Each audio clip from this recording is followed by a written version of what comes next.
محترمہ، علماء کرام، مشائخین اعظام و directors Owaisi school of excellence, آج کی اس نورانی محفل میں شرکت کرنے کے لیے آئے ہوئے بزرگوں، نوجوان ساتھیوں اور میری آخرت کو سنوارنے والے رندے مندے و نونہال، السلام علیکم۔ سالار ملت ایجوکیشنل ٹرسٹ کی جانب سے جشن میلاد النبی و 1500 سالہ میلاد کے جشن کے ضمن میں سلسلے میں ہم نے 3 تقاریب کا اہتمام کیا تھا۔ کل کی تقریب میں بھی آپ تمام اور شاید بہت سارے لوگوں نے شرکت کی تھی، اور آج بھی اسی کڑی کا دوسرا حصہ ہے کہ ہم آج کی تقریب کا انعقاد عمل میں لا رہے ہیں، اور اس کے بعد میں 5 میڈیکل کیمپس کا بھی انعقاد عمل میں لایا جائے گا، جو جشن میلاد النبی صلی اللہ علیہ وسلم کا ایک حصہ ہوگا۔ ہم یہ پیغام دینے کی کوشش کر رہے ہیں کہ موج مستی، ناچ و گانا اس طریقے سے جشن نہیں، بلکہ اگر جشن منانا ہے رحمت للعالمین صلی اللہ علیہ وسلم کا، تو وہ جشن اس طریقے سے مناؤ کہ دنیا دیکھ کر رش کرے اور یہ کہے کہ واقعے میں یہ رحمت للعالمین صلی اللہ علیہ وسلم کی امتی ہے۔ ہمارے رسول صلی اللہ علیہ وسلم کائنات کے اولین قائد ہیں، جنہوں نے کمزوروں، محروموں، یتیموں، مظلوموں اور غلاموں کے حقوق متعین فرمائے، اور دنیا کے سامنے مظلوم طبقات کے لیے آواز بلند فرمائی۔ یہی چیز کو دیکھتے ہوئے ہم نے یہ فیصلہ کیا کہ ہم بھی اپنی جانب سے وہ جو لوگ محروم ہیں اور محرومیت کا شکار ہیں، چاہے وہ غربت کی وجہ سے یا معاشی پریشانیوں کی وجہ سے یا کوئی اور مجبوری کی وجہ سے، وہ جو علم کی دولت سے محروم ہیں، ان کو ہم نے مفت تعلیم کے ذریعے ان کے مستقبل کو سجانے و سنوارنے کی کوشش، کیونکہ رسول اللہ صلی اللہ علیہ وسلم نے جو محروم رہے ان کے لیے بھی آواز اٹھائی، اور پھر رسول اللہ صلی اللہ علیہ وسلم نے بیواؤں کے لیے بھی احکامات دیے، ان کی بھی مدد کی، تعلیم دی، تربیت دی ہم کو، اور پھر اس کے ساتھ ساتھ یتیموں کے حقوق کو دلوایا اور یتیموں کی مدد کی، اور یتیموں کے ساتھ اس طریقے سے پیش آتے کہ ابھی مول صاحب نے آپ کے سامنے بتایا کہ کس طریقے سے کیا بات کہی، کیسے ان یتیموں کو، تو آپ کو اور ہم کو بھی صرف رسول اللہ کے عاشق ہونے کا دعویٰ کرنے سے حقیقی عاشق نہیں بنتے، رسول اللہ صلی اللہ علیہ وسلم کے امتی ہونے کا دعویٰ کرنے سے حقیقی امتی ہم اس وقت تک نہیں بن سکیں گے جب تک کہ ہم رسول اللہ صلی اللہ علیہ وسلم کی سنت کو، رسول اللہ صلی اللہ علیہ وسلم کی تعلیمات کو روزانہ اپنے زندگی کا حصہ نہ بنا لیں گے، تو تب تک ہم صحیح معنوں میں رسول اللہ کے عاشق نہیں کہلائیں۔ صرف دعووں سے نہیں، زبان سے نہیں، بلکہ ہم کو اپنے اعمال کے ذریعے رسول اللہ کے عشق کا ثبوت دینا ہوگا۔ اور ہم جتنا بھی شکر ادا کریں کم ہے کہ اللہ سبحانہ و تعالی کا بہت بڑا احسان ہے کہ اللہ نے ہم کو رسول اللہ صلی اللہ علیہ وسلم کے امتی بنا کر دنیا میں بھیجا، اور ایسی امت میں پیدا کیا کہ خود نبیوں نے اس امت میں پیدا ہونے کی خواہش کی تھی،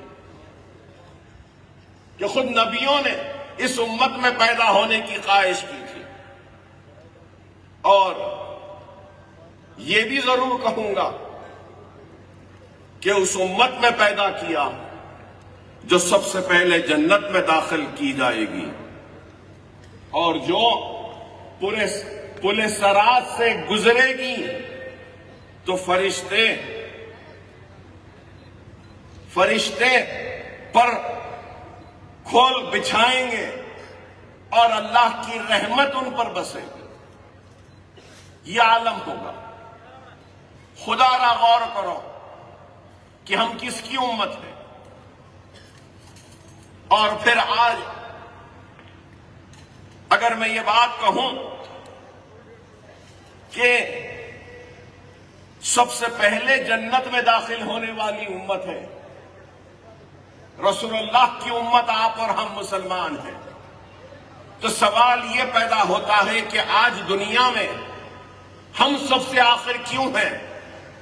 اس کی وجہ کیا ہے؟ اس کی وجہ یہی ہے کہ ہم صرف دعووں میں رہ گئے، حقیقت میں ہم عاشق نہیں بن پائے اپنے آقا کے، اپنے رسول اللہ کے۔ جس دن ہم حقیقی طور پر